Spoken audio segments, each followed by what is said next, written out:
will be limited to 2 minutes. Victor, can you please take roll, and as usual, please state whether you're in a private location and if anyone is with you.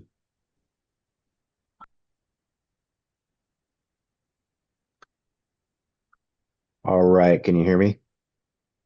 Yes. Okay. Ann Lopez? I think they said that I she'll be see coming in she signed later. on. Good morning, Anne.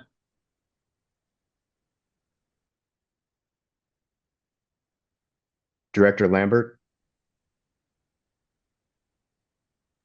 Vice Chair let me know last night he can't make it today. Okay. Excused. Jason Radula?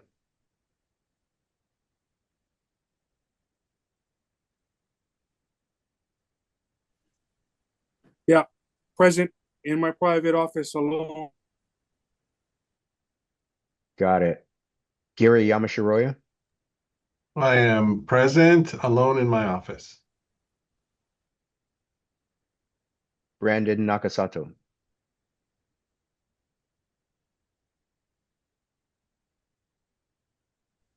Present, alone in my office. Sorry. Reed Mahuna? I'm here by myself from off. Jan Pontanilla? Present, alone in my office. Mark Ozaki? Present and alone in my office. Sherry Bird?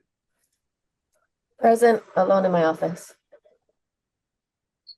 Jared Radula?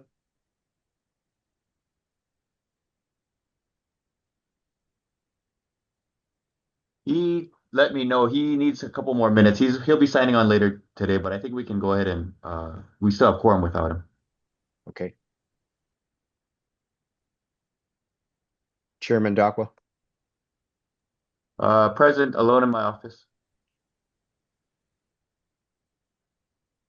Harry Kubajiri?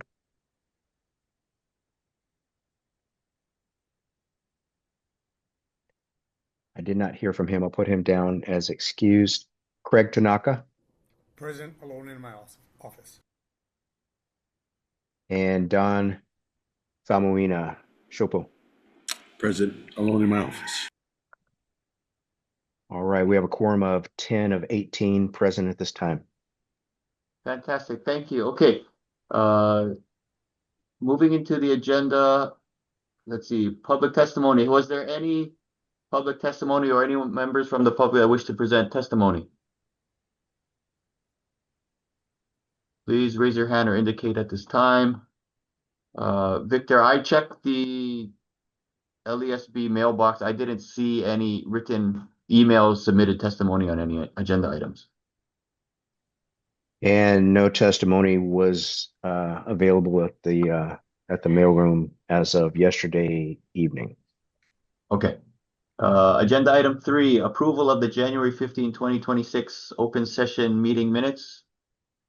Any discussion? Any questions? Otherwise, I'll take a motion to approve. So moved. Thank you, Anne. Is there a second? A second. Thank you, Sherry. All in favor of adopting the January 15, 2026 open session meeting minutes? All in favor say aye. Aye. Aye. Aye. Aye. Any opposed? Any nays? Let the record reflect no response. Okay, thank you. Minutes are approved.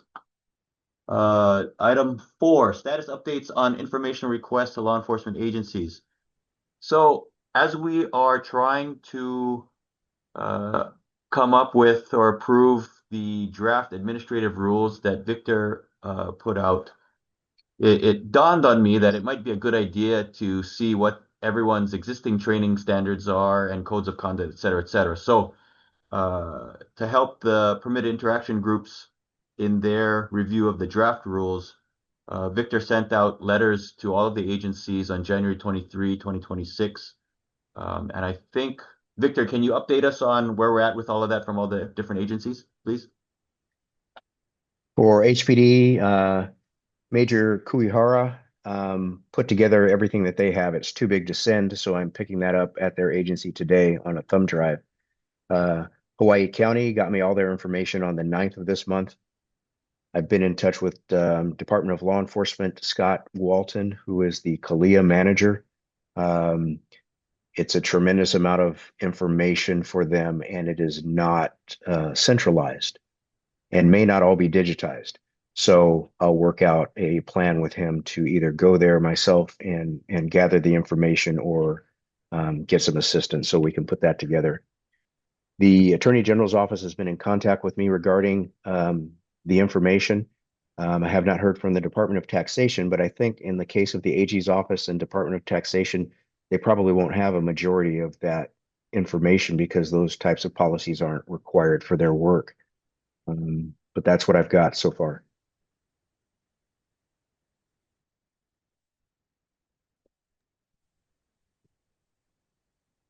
If we can circle back, if your agency wasn't, double check on the request, Victor, and the other agencies. If let's close that loop. Make sure we get something together. For those agencies that have submitted their materials, appreciate it. I know it's a big lift. Gary and Jan have hands raised. Please, Gary, go ahead. Okay. Just for the state agencies, we rely on DHERT to do a lot of the background checks and the position description reviews. So it might be worth reaching out to the department to DHERT because I'm guessing they do different background investigations for different positions, and law enforcement positions obviously have a much more robust background search. So it might be helpful because I believe our department relies on DHERT to give the approval for our criminal investigators. So that, and I'm not sure if DLE is the same or if maybe DLNR is the same or DoCare is the same. Maybe Jason can give some more information on that.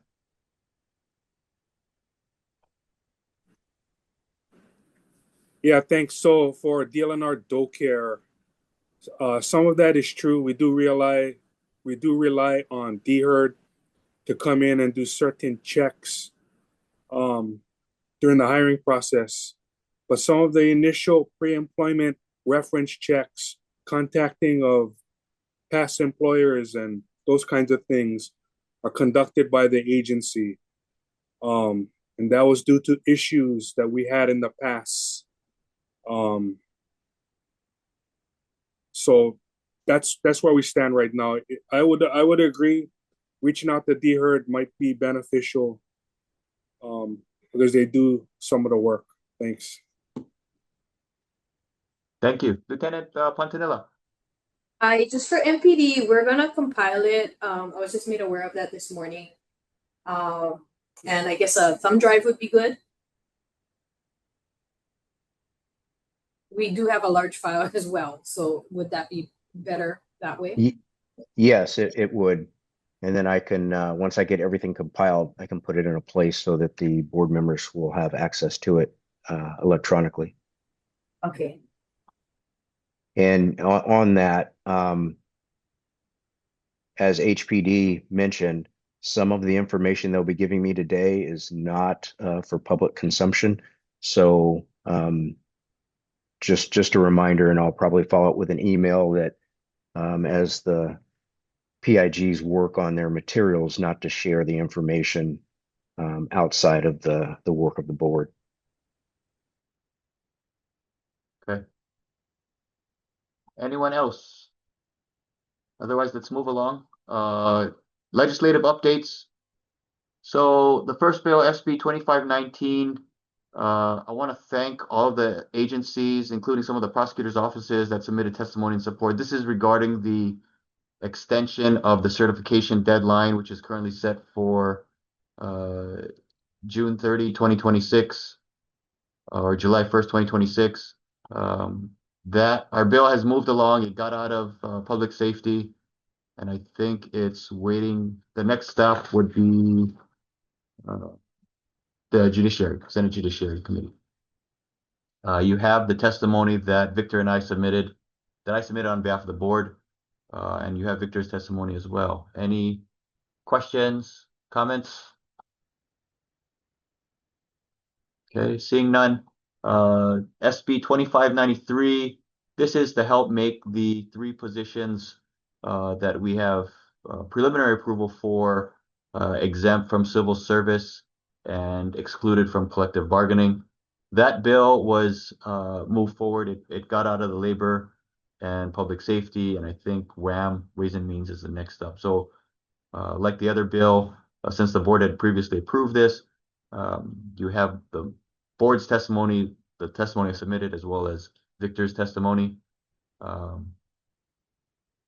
We will be working with the AG HR folks, as well as DHERD's folks as well, to answer some of the questions that might come up.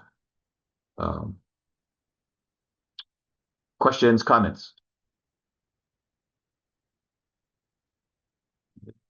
Moving right along. HB 1790.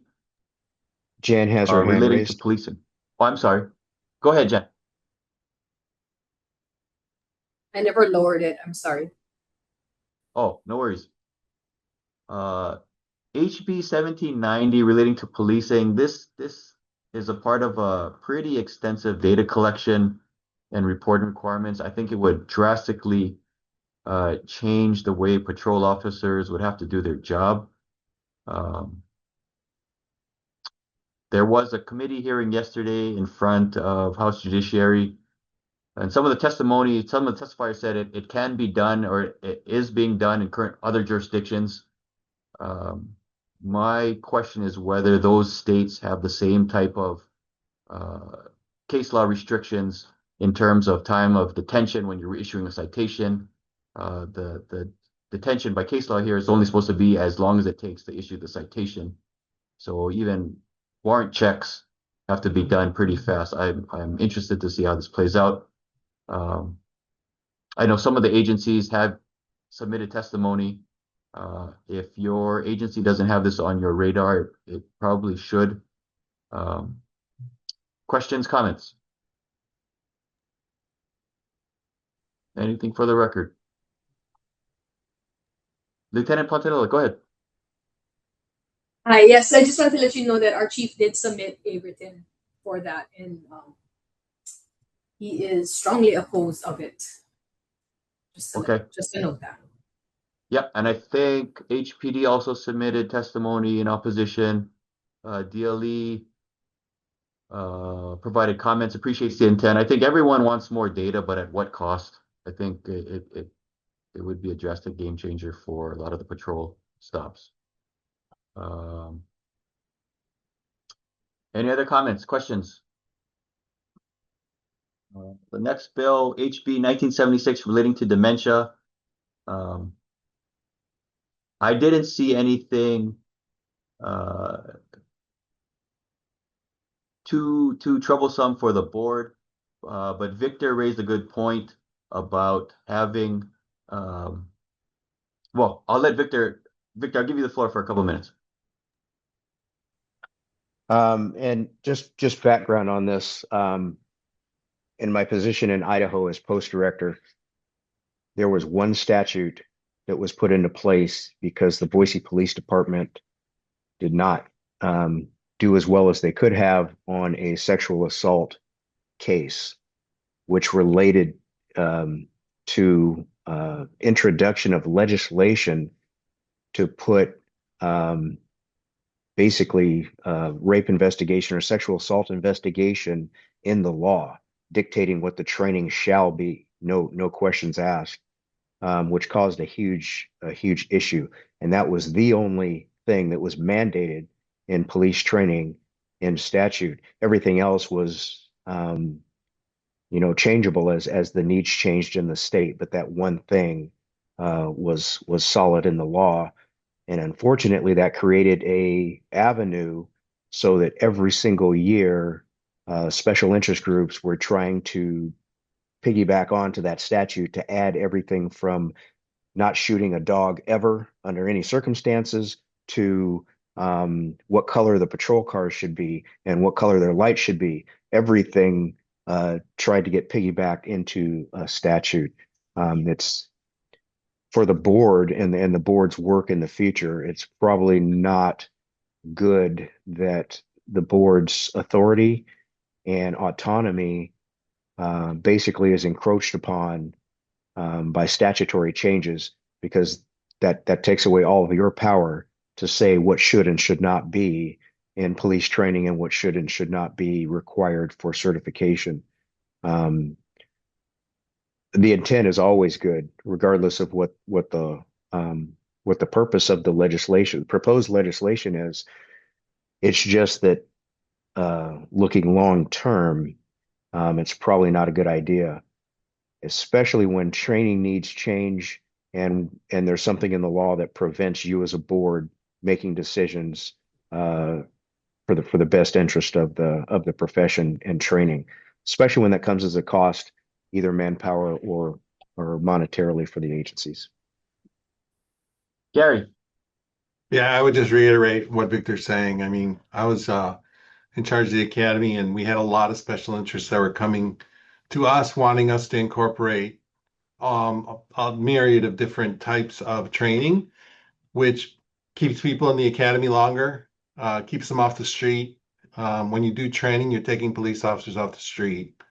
So I think departments need the discretion. And I'm pretty sure that most of the departments have pretty good CIT programs, the crisis intervention training programs, which incorporate some components, including dementia, possibly, but they need the discretion. And the important thing is not to take away discretionary time from police officers to do their work on the street, whether they're coming out of the academy or whether they're just out in patrol. I guess that begs the question of, are departments already incorporating some element or some degree of dementia training? Do any of you guys know your own departments? I'm sorry for the on the spot request, but does anybody know if that's already being addressed? Lieutenant Pontanilla. Yeah, for our department, and I think for a lot of the departments, it's offered in CIT. Well, in ours, it's offered a dementia portion, maybe about an hour and a half block though. Okay, like Gary mentioned. Okay, thank you, Victor.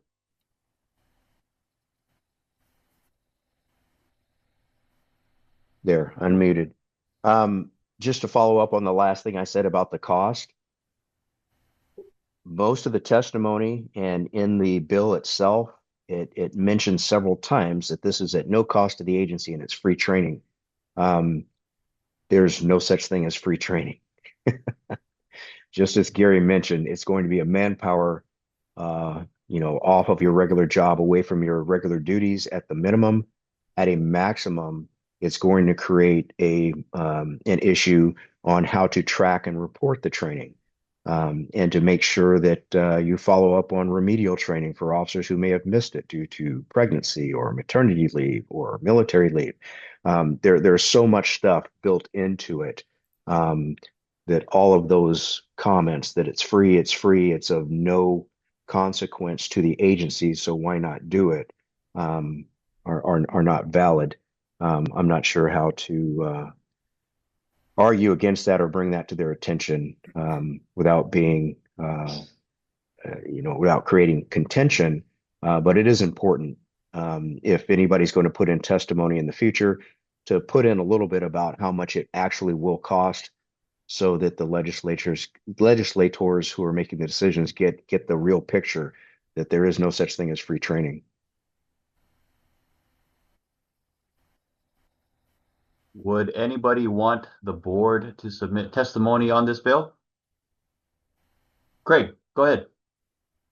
I think testimony from the board would help, because I think while the bill does have, like you said, it's well intended, and the verbiage inside of it about, I would concur with what Victor's saying. Yes, it says no training, no cost, but yes, there's going to be a lot of labor-intensive time that's got to be dedicated to it. And as Lieutenant Pontanilla said, I think most of the departments, I know Maui does, the CIT, they spend a lot of time with crisis type of training, and dementia is a crisis situation. They talk about, how to, whether it's verbal judo, emotional intelligence, dealing with people in crisis and situations like that. So I think that's folded into what is already done in the police departments as from someone who's looking from the outside to see what is even offered to partnerships in the private sector. So I think that's a great thing that already is in play. So I think it's kind of addressed as far as this legislation, addressed with the departments that are already doing the training in their processes as it is. Good. Thank you. Anyone else? Don't make me go the law Yeah. school method and start calling on people. Who's Just want to add one thing. It's not that I want to discount or minimize the importance of the training to have dementia training.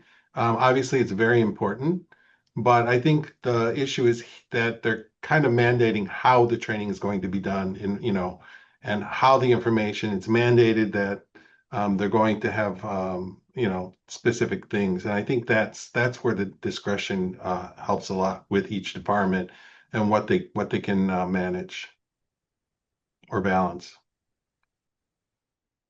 okay? If that's the state of affairs, do we want? Should we take a vote on whether we should submit testimony?